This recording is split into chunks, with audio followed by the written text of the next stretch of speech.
Yo, what's up everyone? My name is Cody Jones and today I'm going to be doing a review for another game. And this one is going to be God of War. But before we get into that, I just want to mention that I'm not going to be doing a review for God of War Ragnarok in this video. I will do it eventually when I do get the chance to play it and when I do get the chance to complete the game. So be patient on that, but I will be doing a review of the other God of War games. But before we do that, I want you guys to like, comment, subscribe, hit the bell notification if you haven't done that, share this video with your friends, share it on social media, and let's get it cracking, shall we? Now, if you don't know what God of War is, basically it is a video game on the character named Kratos, a Spartan general who made a deal with the God of War Ares to save his life before being murdered by the barbarian army. Now note that when you do play the game, you are starting the game off with him commentating, talking about how there is no hope and that the gods have given up on him. And before he leapt off of the highest mountain in Greece, it did take you, it takes you all the way back, onto the ship where he is being attacked by the Greek monster, the Hydra. Now, a little disclaimer about this game, it is rated R. There's a lot of blood, there's a lot of nudity, there's blood, there's titties, and it is a very rated R game. There's blood splashing and decapitations. A lot of the cutscenes show off nudity and dismemberments. But in the first game, you are on your way to get revenge on Ares because he has committed a terrible act that made Kratos completely shunned by the Greek gods. Because, note that I will be dropping spoilers, that's another thing. And if you haven't played the God of War games, or the first 3 God of War games, then let this be known that I'm going to be spoiling it for you. So, basically, he made a deal with the Greek god Ares to save his life and said that he will devote his life and everything that he does in his name. Now, the thing is that it drove him to a path of complete murder and destruction, and he made a very huge mistake by accidentally butchering his wife and his first daughter, Penelope. And when he realized that, he completely realized that he made the biggest mistake of his life, even though he was warned by the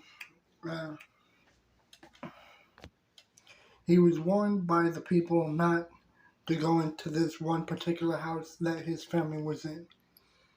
But when he didn't listen like a stubborn jackass, he completely went in against their will, and he butchered his family.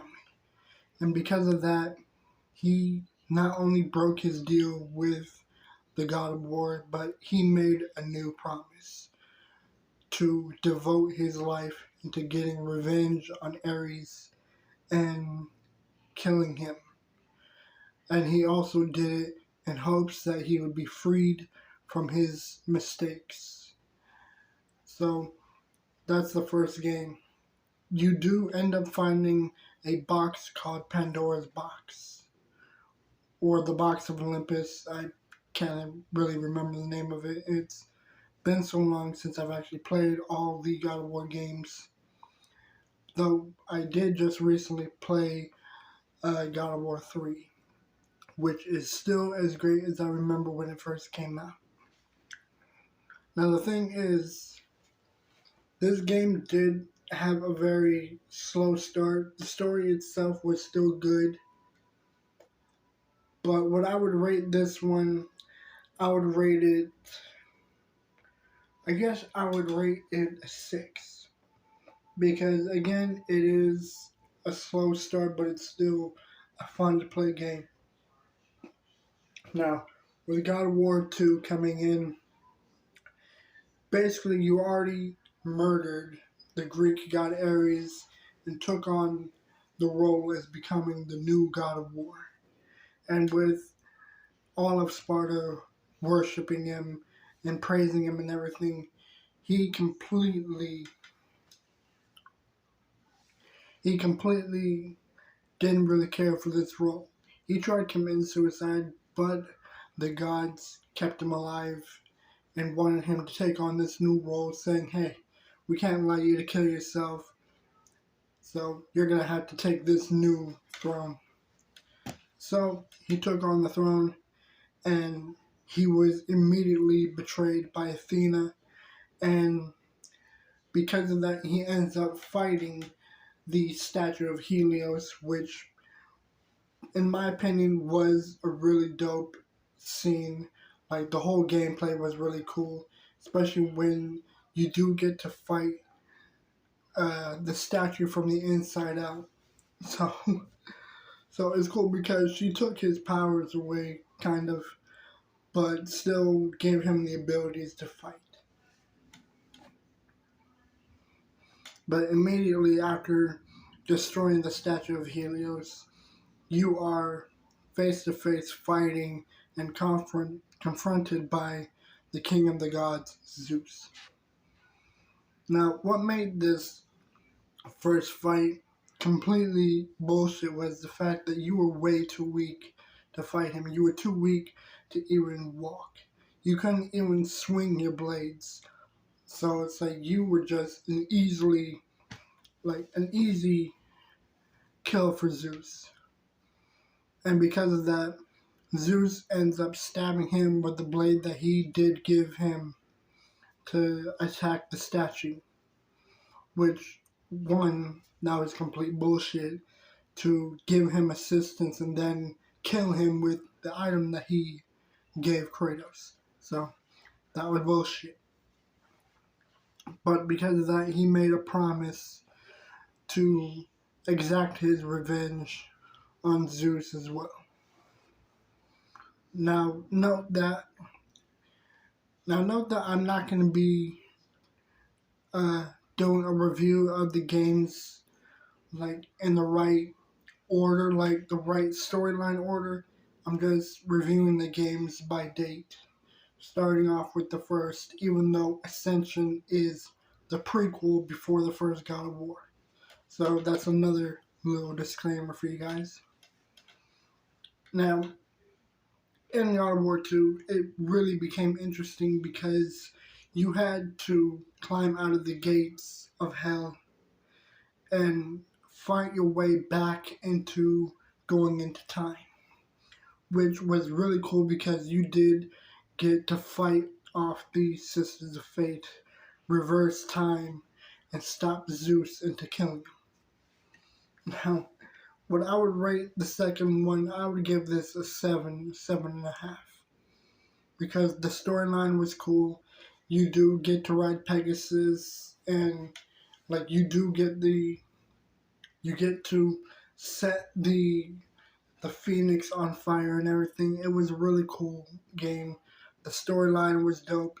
It gave a really cool backstory into Zeus and everything. So I would give the second one a 7.5.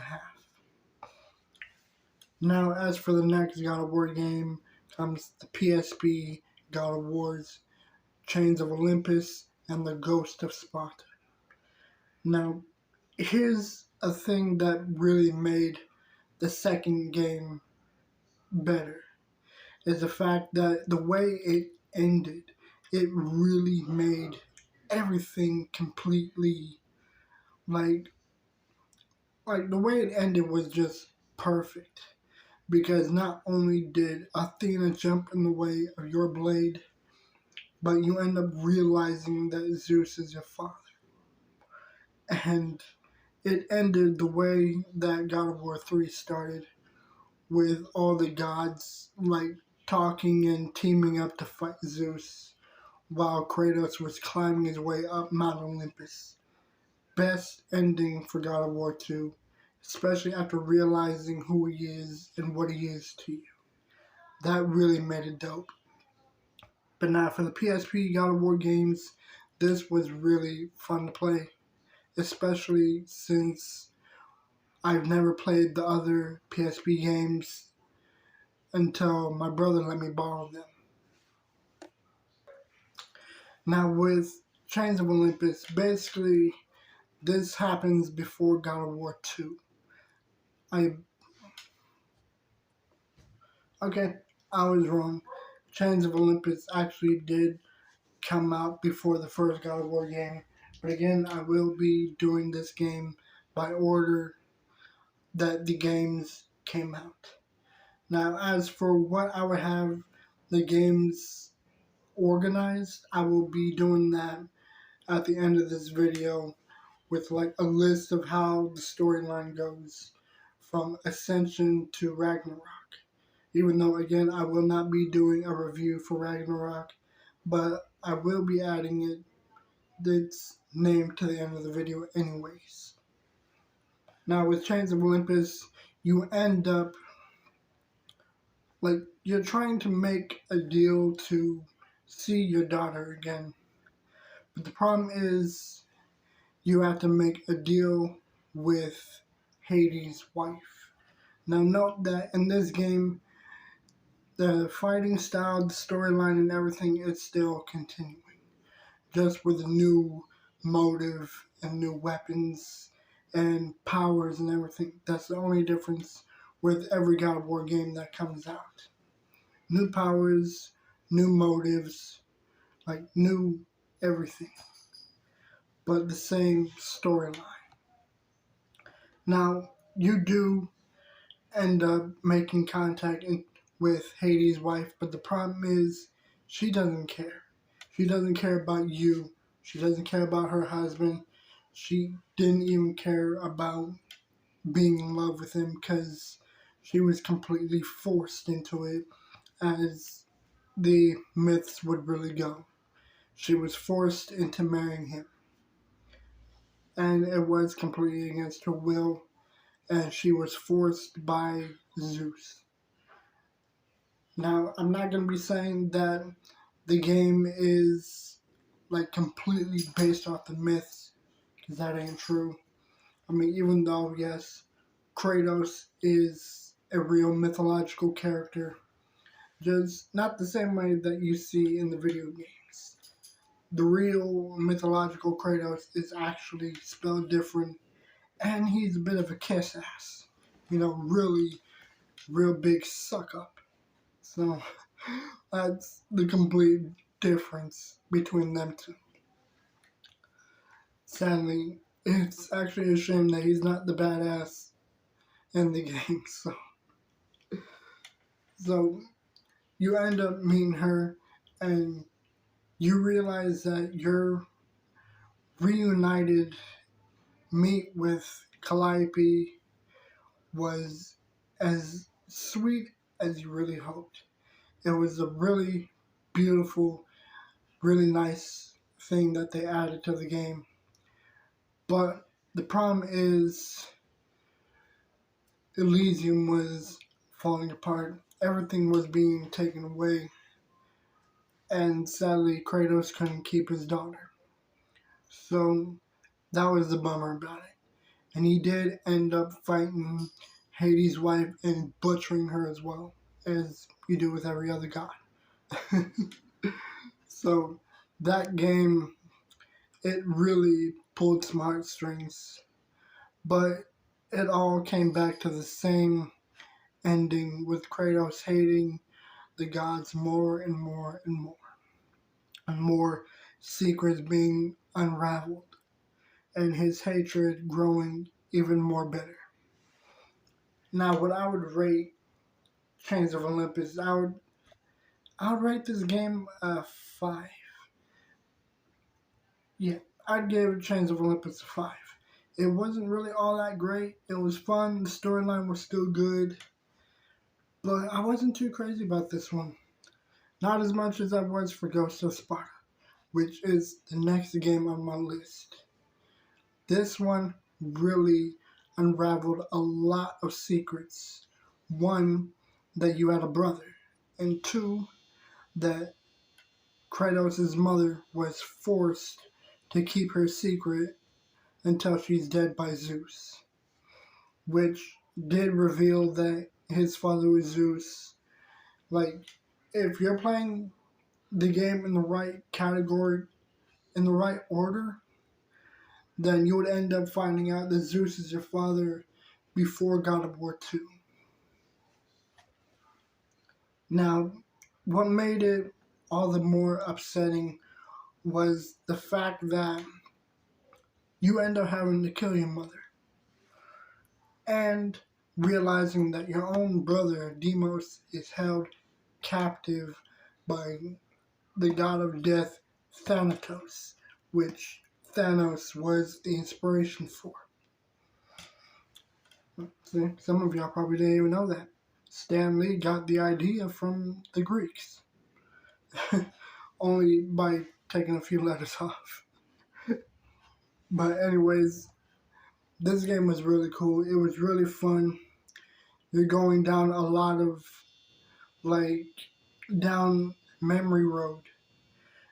And you are seeing a whole lot of flashbacks and mistakes. And you realize that Kratos was not supposed to be the one that ends the Greeks.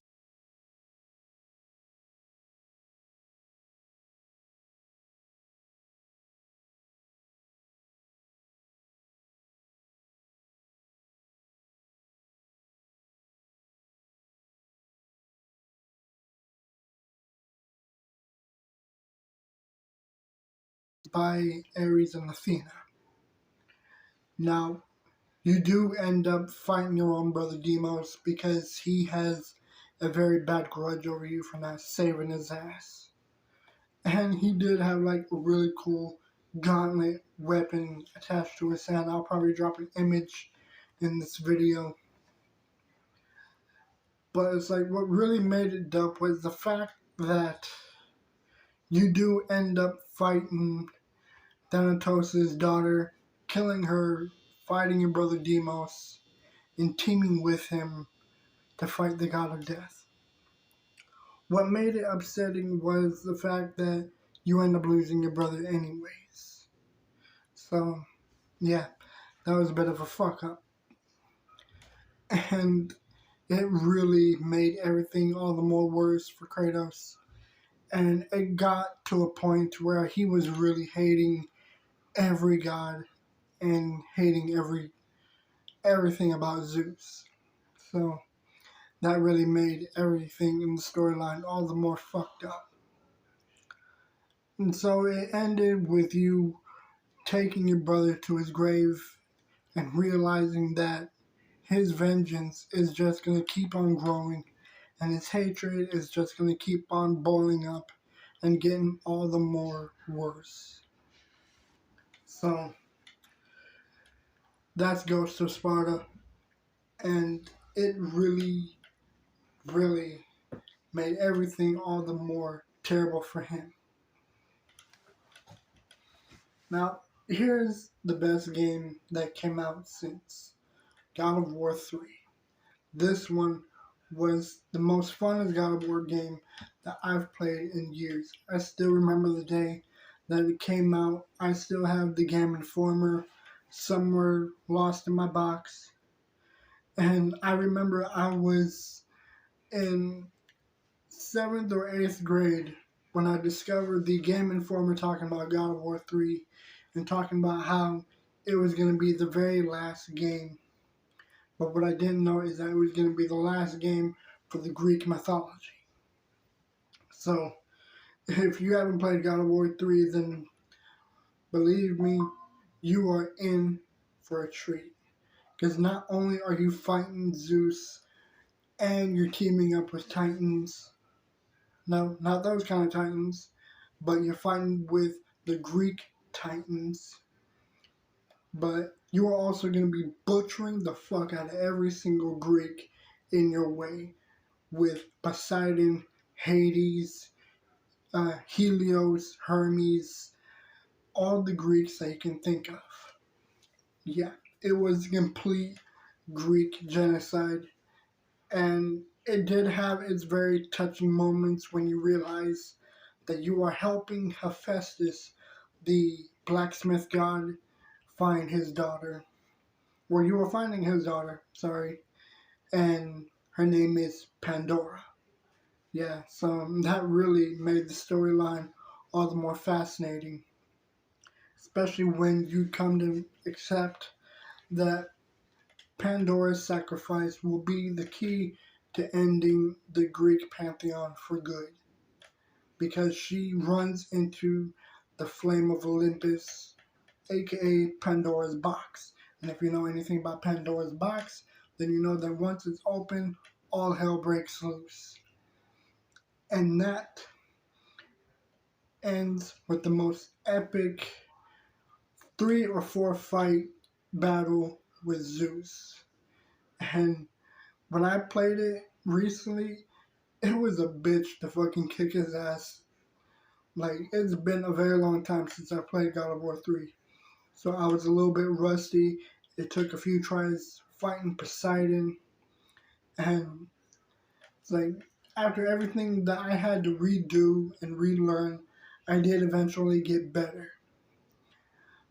But what made the ending of God of War 3 very upsetting was the fact that not only did you realize that everything is in complete chaos, the Greeks are dead, no one survived it, but you end up unleashing all that power of despair, hope, love, hate, everything.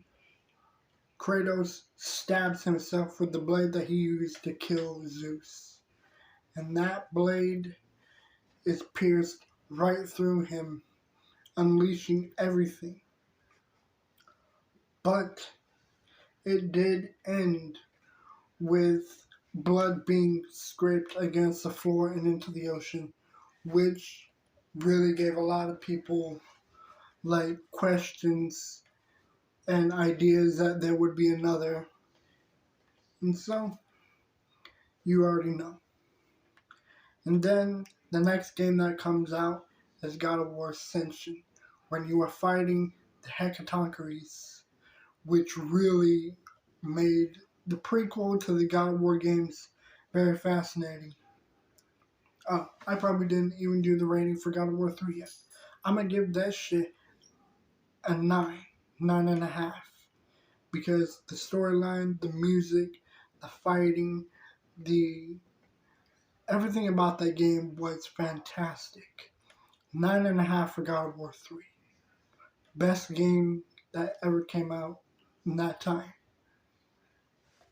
Now, for God of War Ascension, again, it is a prequel. It is supposed to be the very first God of War game that came out. But it didn't. So they fucked up. It made it a prequel. So what made this one not all that exciting was the fact that, like, the storyline was interesting. And you were being punished for being a deal breaker. You broke a deal with the gods and it completely became a big mistake. Now note that you didn't really get to fight the Hecatoncheires, but you did actually get a good view, and I'll probably drop a image in this video as well. But note that this dude was fucking ugly, atrocious to look at. Like, I'm very happy I didn't eat when I played this game because of how disgusting the motherfucker looked. Believe me, it was gross to look at. But at the same time, it was very fascinating because it introduced me into who the Hecatoncheires is and who the heck the sisters are. I mean, I'm actually curious how many of you guys actually caught on to that.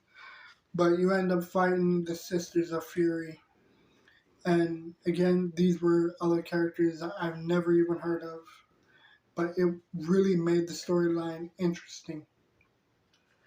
And so you end up realizing more and more about Kratos' past, and like the whole game was just interesting. But I guess I would give this game a 5 as well, because again, I wasn't really digging it all that much.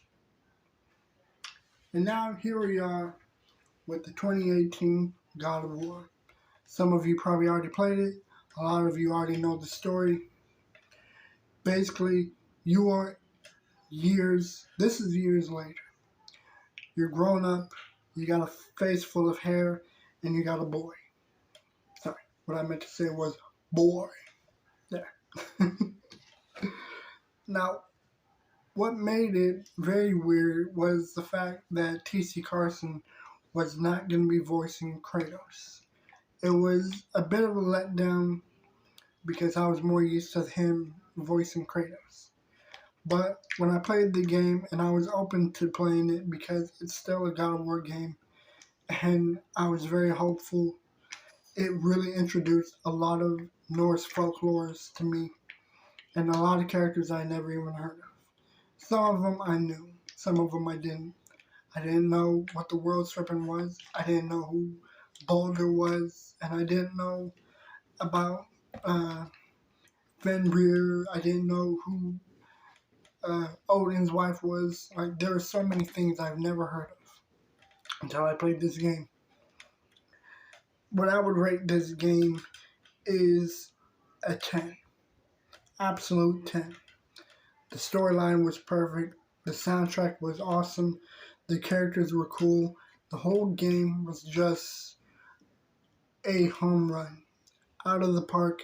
Best game that came out in this decade.